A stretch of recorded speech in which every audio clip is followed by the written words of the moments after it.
Here we are, back at the Green in the Desert site, and it's coming towards the end of March. So it's the end of winter, heading towards spring, and I love this time of year. It looks so green, and just in a little bit of time, the deciduous trees will put their leaves back on, but most of them are still bare. So over the next few weeks, we're going to see that happen. We're going to see the temperature rise enough for the deciduous trees to put their leaves on, and the herbs won't burn off straight away. So it'll look even green, it'll look green top and bottom, which is classic Mediterranean. That's what happens. You get this time in the spring where the herbs are still nice and green, the herbal layer, and the deciduous trees have put their leaves back on for summer, and it looks green top and bottom.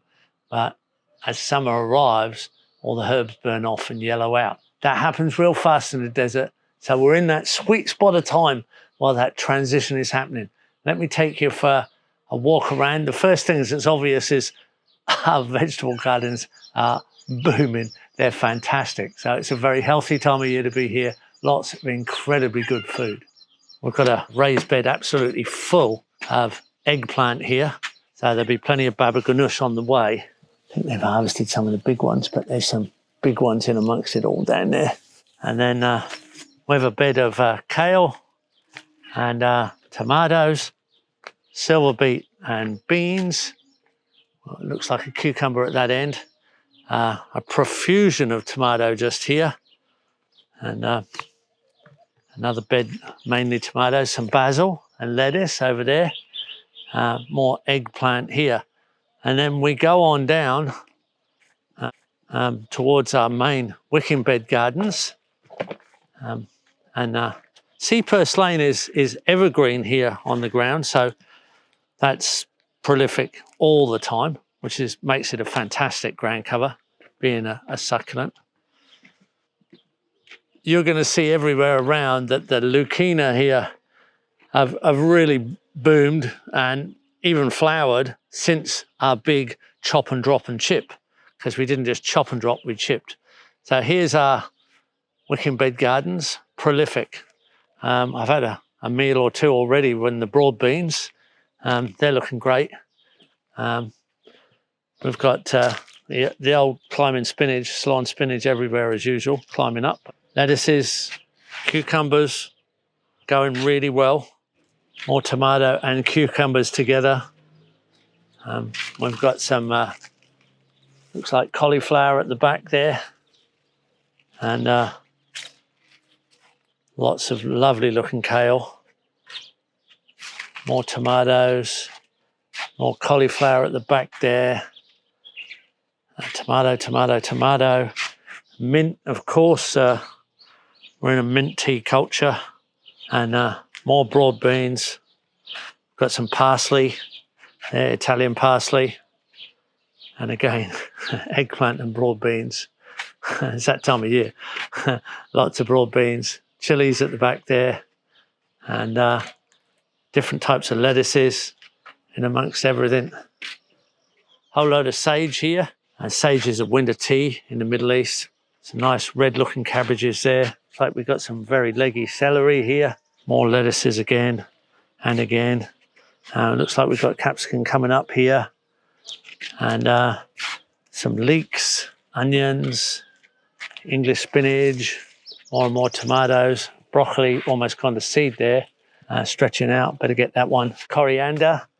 And we're back to our broad beans. It's a beautiful garden at this time of year. It really is. Very lush. And our perennials continue out in the field. Food forest looks quite lush with its understory. There are little patches of vegetables here and there. I can spot some onions here and what looks like broccoli. Aloe vera flowering this time of year. Always look gorgeous, the aloe vera in flower. Eggplant are going okay. The moringa's flowering. Everywhere there's leucaena resprouting. And then when I turn around, our nursery's going well. As usual, it's extremely diverse. And what we have, I've noticed, is that we've transplanted a few things in winter, including the date palm suckers. So our young date palms, they're not so old, 8 years old, 10 years old, they're still suckering, and that way you get an exact clone of the mother, and it's a female. So dates come male and female. They don't grow true to strain, but if you get a sucker, you get a female. If you get a sucker from a female, you get a female, and you get exactly that variety. So that way we extend our date palms, and we give some out to the community locally. So we get other people into date palms that are good varieties. Pruned Albizia Lebec here. We pruned a few of the Albizia Lebec, including some over the vegetable gardens, just to let in more light. They were so big, we had to prune down low, a big stretched out prune, so they're all high tops. Gives us a really good way of having the legume overstory, but still letting light back in underneath. Really is green at this time of year in the understory, so the herb will lay is thick. One of our main herbs here at the moment is spinach for the local people. So that's actually marshmallow plant. So its local name is Hobasa. We even have a Hobasa festival here locally. Hobasa is everywhere. So the herbal understory here is mostly one of the favorite edibles of the local people. That's really nice to see. They're oversupplied with one of their favorite spinach greens. It's a wild harvest. For some reason, it's absolutely wild here this year, and it's everywhere. Maybe that's the cycle we're in. There's some compost here that's been made on site, and it's being distributed out into little gardens. And there's a little garden going into the food forest right here. Now, we have a lot of firewood still to use up. We've got surplus this year. So we've chipped the top of our Lucina, but we've harvested some big trunks. And we've actually got an economy in some firewood here, because firewood fetches a lot of money here. As I swing around over our main raised bed gardens, this is our tall Albizia Lebec pruning. Pruned really tall. There's 2 of them here over our vegetable gardens. And that's to let the light in.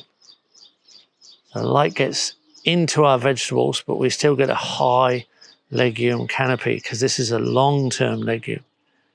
Big, tall Albizia Lebec.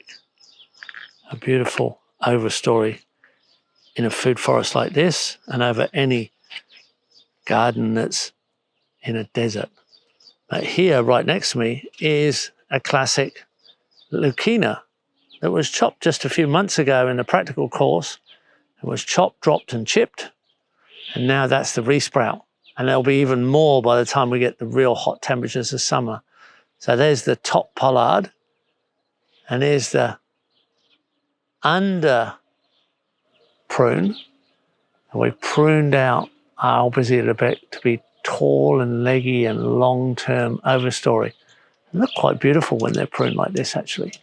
There's a Palestinian sunbird flying around me. I hope I get him on film. He's dancing from tree to tree as I walk around. Oh, look at that great big silver beet up there.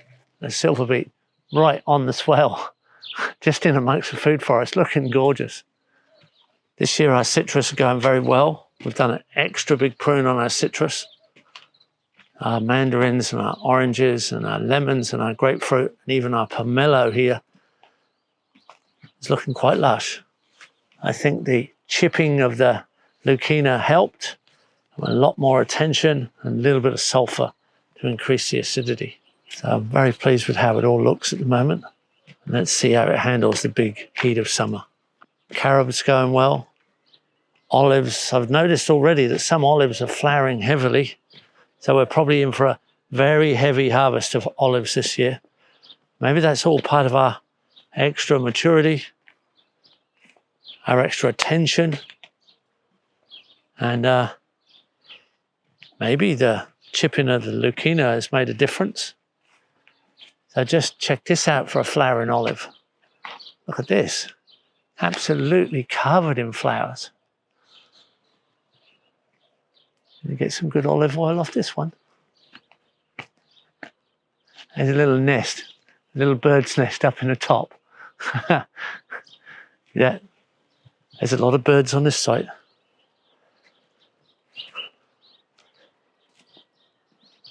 So it really does look very pretty at this time of year. These herbs won't last through the summer, won't last very far into the summer at all. It's one of our struggling mangoes. We've got a few, but some are coming along well. They're not all struggling, some are booming. We're just finding the right spots for them. So,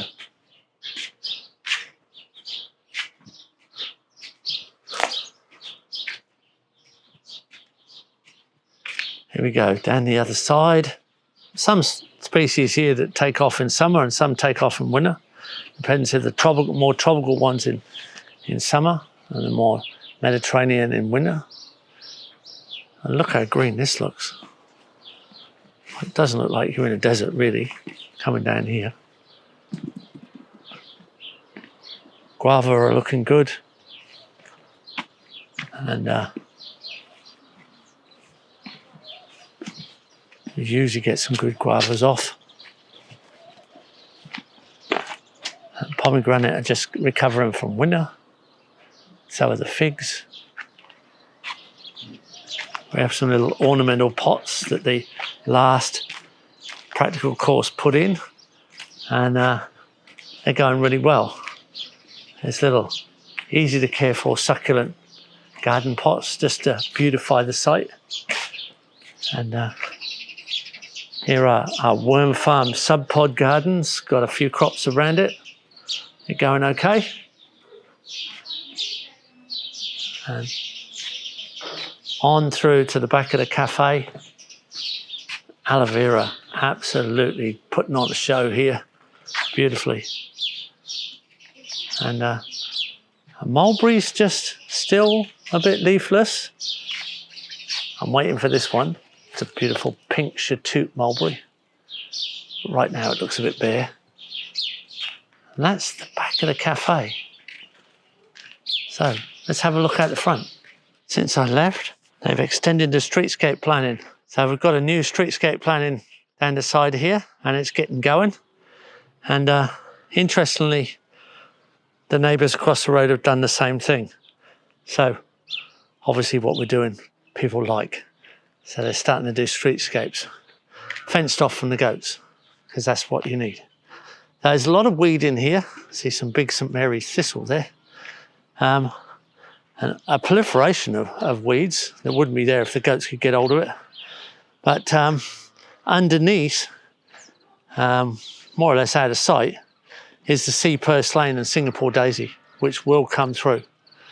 So Calliandra there flowering beautifully at the moment. And let's go on down to the next streetscape. Our cafe gardens look really wild now. And quite a few trees in here are actually still deciduous, but we've got some beautiful flowers. And we've got a lush look. And Lucina's taken off. Our giant kapok is still bare, hasn't got its leaves back yet. So this is definitely shady enough to protect itself for summer. And over on the other side, big show of bougainvillea here. But also, it's going very well. It's pretty lush. So our cafe gardens look good. And then we go on down.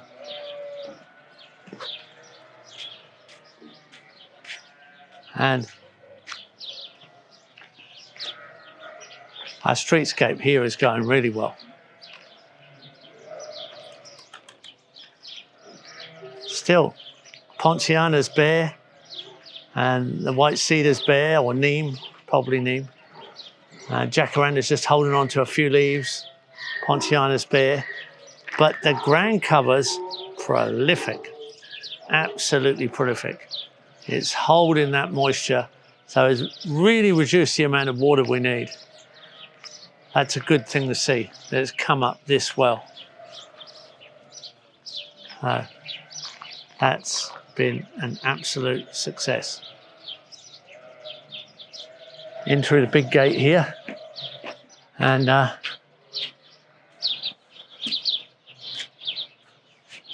It's a profusion of bougainvillea colour here.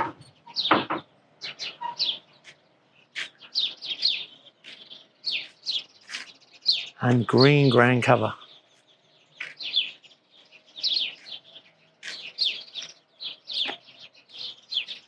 So it's looking quite lush.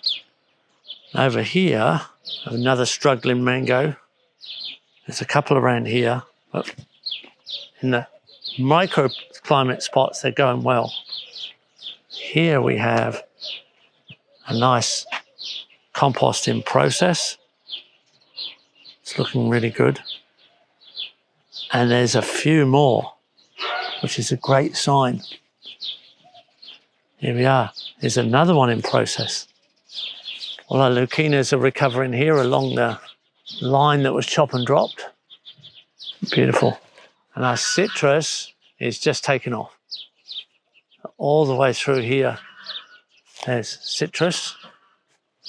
And some of the herbs have been cut here. We've slowed everybody up. Say, hold on. Don't cut them too quick.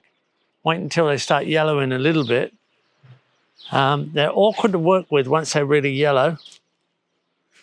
Sometimes I think it's best to leave them up, because shade is better than mulch in the dry season, but then it becomes very awkward to work.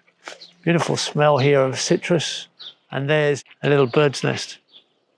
Back to the marshmallow plant, Hobasa, everywhere, and recovering citrus from an enormous prune on the last practical workshop, but they're looking good. They're coming back nice. All the citrus are looking very healthy, looking much better than they have done. We've been recovering these trees that were extremely leggy. There's still one there that needs to be pruned, actually. But the ones that have been pruned, they're looking great.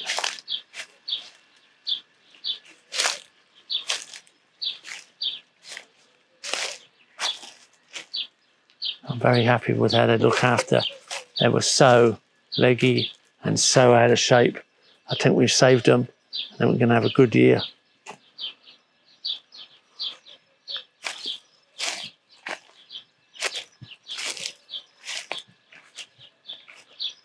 Guava are coming through nice.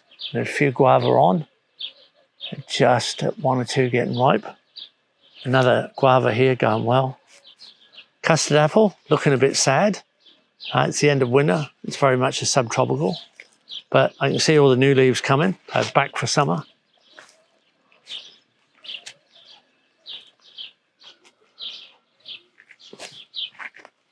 Another olive here going really well. Looking lush.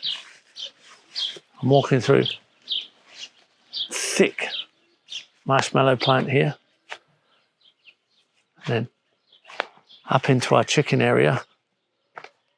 The runoff from the chickens is obviously having its effect. The citrus here looks really dark green and well fed.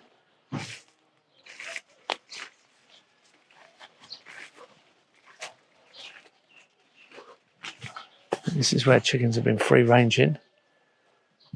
Mostly citrus here. Date palm and an olive here and there. They're going really well. The best they've looked, actually.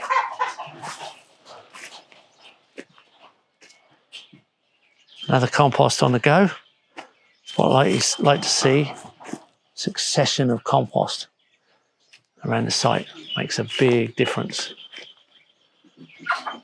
The chickens are just getting some food scraps now. There they are.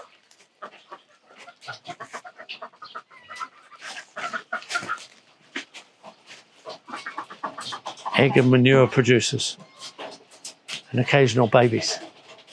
Up here, behind the straw bale, you have this little terrace garden that is a little bit protected. So it's warmer in winter, cooler in summer. It's behind the straw bale. It's up on a terrace of good soil. So the fig there looks really good. Because it's a little bit more protected in winter. The mulberry's got a lot more leaves.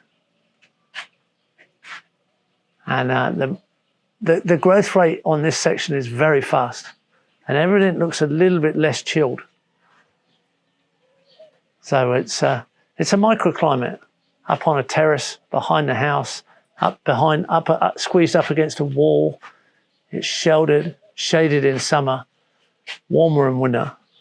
It's just got a little bit of set of advantages. Grows vegetables all in the understory. So there's pumpkins and tomatoes and different spinach growing. And everything's a little bit more advanced here, quicker. And right in the corner, I have a good mango. The best mango on site. It's going really well right there. That one's looking good, taken off. So this area's up on a raised terrace in a little microclimate corner, insulated a little bit by the straw bale house in summer, and a bit shaded, so, and then warm in winter. Sometimes you just got to pick these microclimates where things are a little bit spoiled. And this comes back round to our kitchen where we started. That's our first tour. And great bringing this to you. I'll keep you posted as I'm here over this transitional period where by the time I leave, it'll be a lot hotter and a lot of herbs will be burning off. A lot of trees will have extra leaves, and I'll show you the difference as it changes through this changing season time.